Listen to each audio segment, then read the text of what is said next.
नमस्कार. श्री स्वामी समर्थ. कोठे जावे, कधी, का आणि कशासाठी? नशीब झोपले असेल तर उज्जैनच्या महाकालेश्वर मंदिरात नक्की जा, अन्यथा नशीब तुम्हाला आयुष्यभर झोपू देणार नाही. जर कर्ज उतरत नसेल तर त्र्यंबकेश्वरला जा, नाहीतर पुढचा जन्मही कर्जाच्या ओझ्यात जाईल.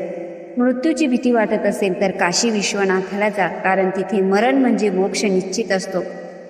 वैवाहिक जीवनात तणाव असेल तर तुळजापूरच्या भवानी मातेला शरण जा, तिच्या कृपेने वैवाहिक जीवनात गोडवा आणि सौख्य लाभते. पैसा टिकत नसेल तर कोल्हापूरच्या श्री महालक्ष्मी मातेच्या मंदिरात नतमस्तक व्हा, नाहीतर आयुष्यभर संपत्तीच्या मागे धावत राहावे लागेल.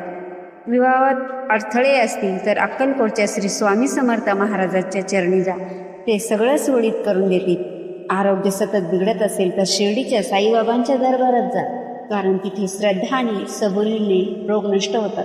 मन सतत अस्वस्थ आणि बेचैन वाटत असेल तर पंढरपूरच्या विठुरायाच्या भेटीला जा, त्यांच्या दर्शनाने मनाला शांती आणि समाधान लागतो.